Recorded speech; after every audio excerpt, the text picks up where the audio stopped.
L'histoire ne se répète pas, elle bégait. Cette formule, attribuée à Mark Twain sans certitude, résonne pourtant avec force. Les mêmes erreurs, les mêmes illusions, rien ne revient tout à fait, mais tout revient autrement. L'histoire avance, en trébuchant. Το άνθος της ελληνικής νιώτης βρίσκεται κάτω από το χώμα, δεν τα έχουν συνειδητοποιήσει αυτά. Πώς σκοτωθήκανε? Πόσα παιδιά σκοτωθήκανε? Δεν μιλάω τώρα για τον... Σου είπα 900.000 σκοτώθηκαν στον παγκόσμιο πόλεμο. Στον εμφύλιο πόλεμο, που ήταν νέα παιδιά, αδέρφια και αδέρφια. Εγώ ανήκω στην κλάση 46. Το 80% του 1946 έχει σκοτωθεί. Είτε στο Εθνικό στρατό, είτε στο Δημοκρατικό στρατό, είτε στα αποσπάσματα. Αυτά στη Μακρόνηση ήταν 100.000 παιδιά. 20. 100.000 20. Αποσπάσματα. 16.000 εκτελέσεις. Πάνω στα βουνά. Πόσοι χιλιάδες άλλοι? Λοιπόν, όταν έχεις ας πούμε 50.000 παιδιά 20 με 25 χρονών που έχουν σκοτωθεί για την Ελλάδα, από την Ελλάδα, για την Ελλάδα, και για αυτά τα παιδιά δεν υπάρχουν τάφοι, δεν υπάρχουν κοινοτάφια, δεν υπάρχουν γιορτές, δεν υπάρχουν στεφάνια, τίποτα. Έγιναν και είναι προς τιμή τους. Γιατί έγιναν ένα με το χώμα, αφομοιώθηκαν. Αλλά πάει χαμένο? Εδώ το λείπασμα δεν πάει χαμένο. Όλοι αυτοί οι νεκροί είναι χαμένοι.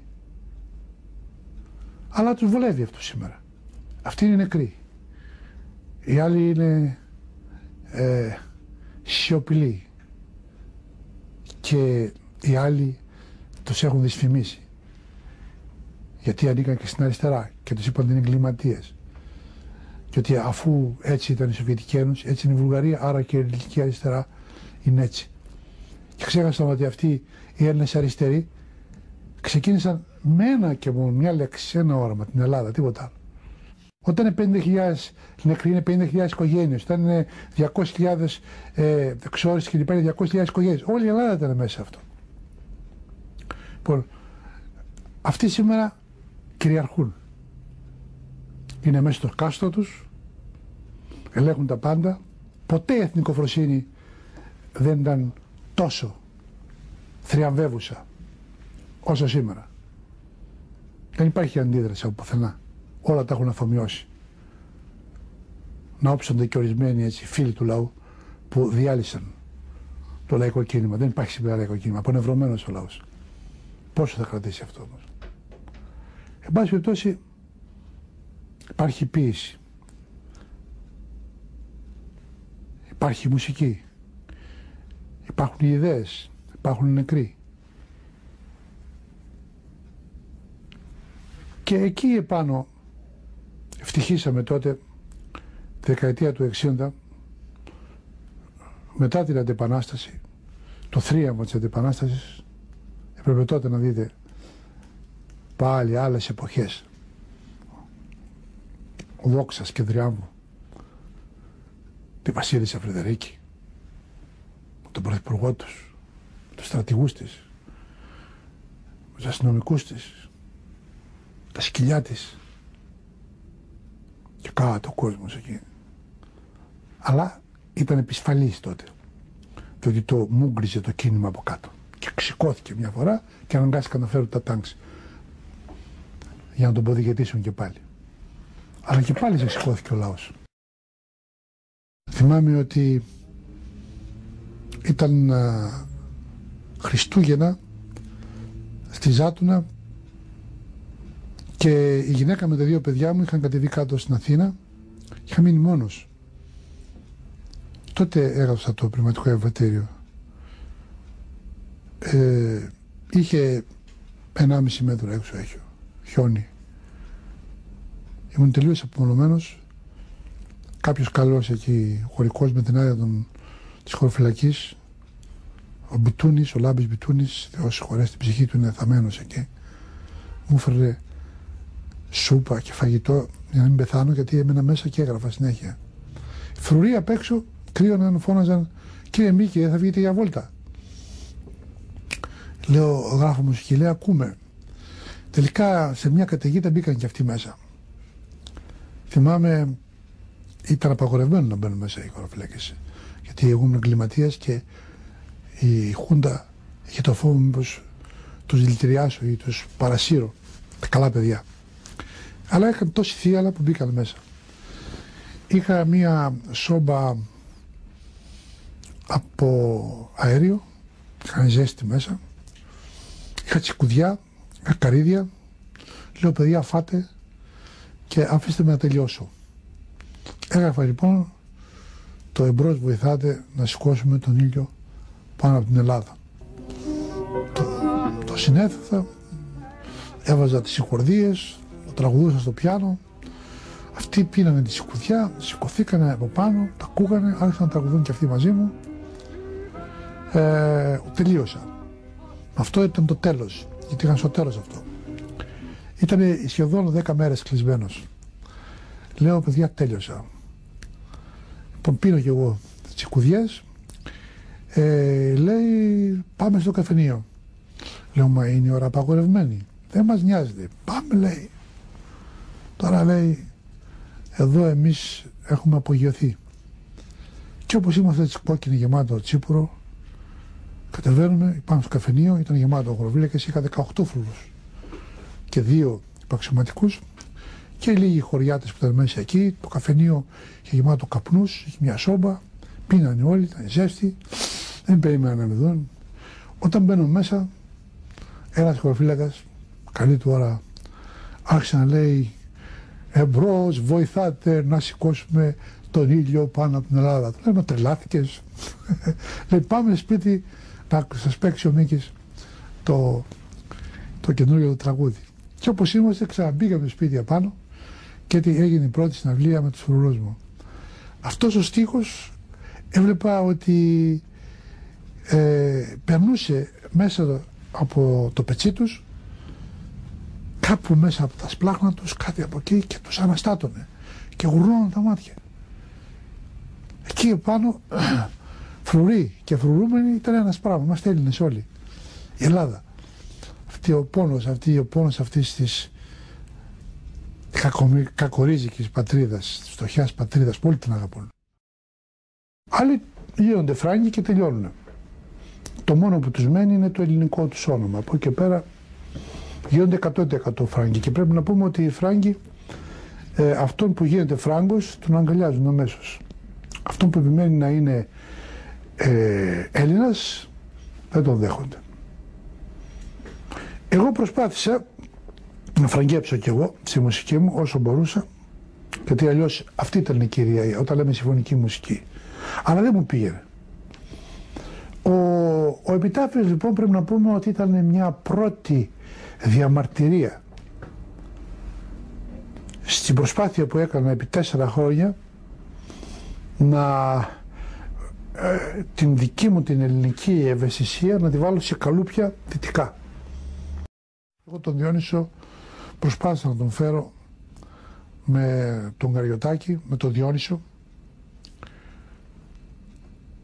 Ο Διόνυσος σκοτώθηκε στα Δικαιβριανά, τον πήρανε μετά οι άλλοι εξουσιαστές και τον θάψανε με τσιμέντο. Από εκεί και πέρα σιώπησε το λάλλον είδωρ. Τσιμεντώθηκε η Ελλάδα, το Αιγαίο έγινε Σαχάρα. Είναι δύσκολα. Το θέμα είναι να δούμε, θα βγει μέσα από το τσιμέντο ένα κοναράκι, ένα πράσινο. Τότε σωθήκαμε. Σημαίνει ότι το ρίζωμα παραμένει. Αυτή τη στιγμή είμαστε σκεπασμένοι πανταγώθεν. Ένα στρώμα τσιμέντο, ένα στρώμα αυτοκίνητα, ένα στρώμα τηλεοράσεις. Πολύ υποφέρει η Ελλάδα. Λοιπόν, η ποίηση η ελληνική δεν είναι τυχαίο ότι πήρε 2 Νόμπελ και 2 Λένιν. Δεν είναι τυχαίο.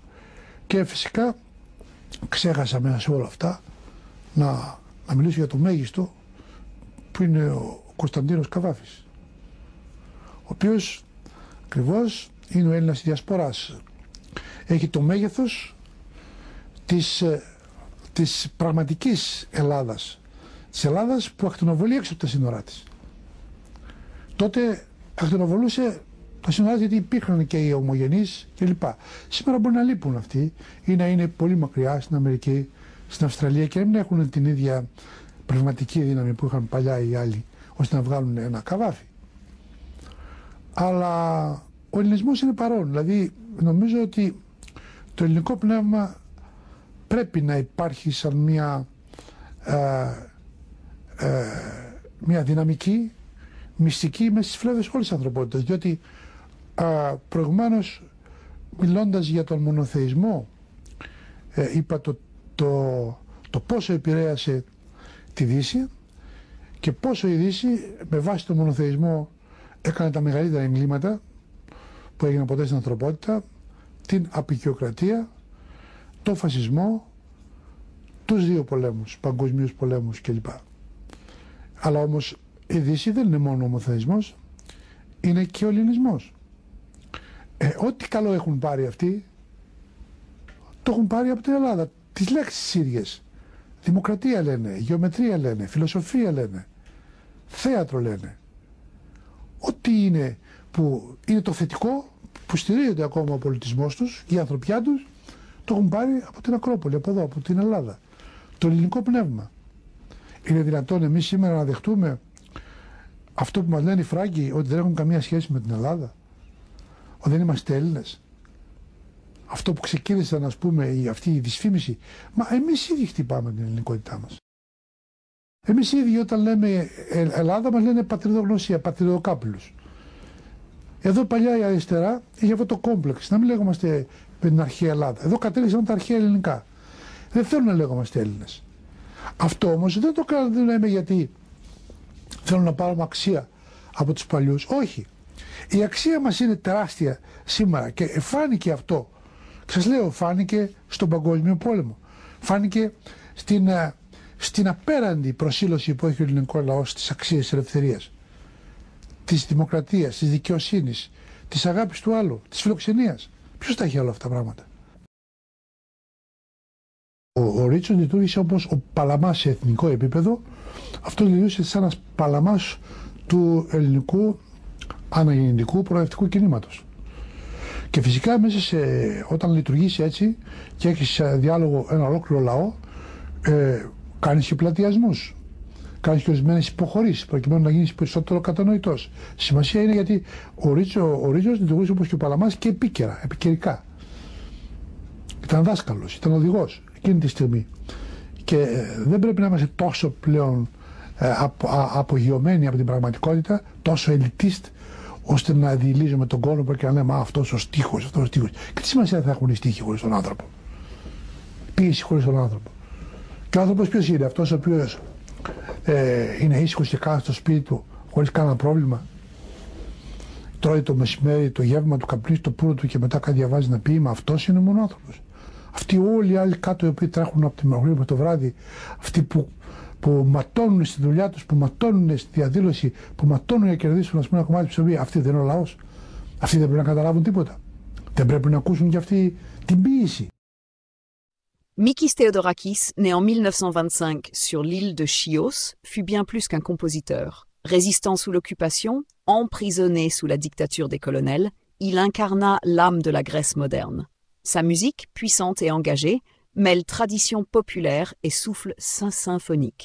De Zorba le grec à la marche de l'esprit, il a fait vibrer les cœurs et les consciences, devenant un symbole vivant de la liberté et de la lutte contre l'oppression.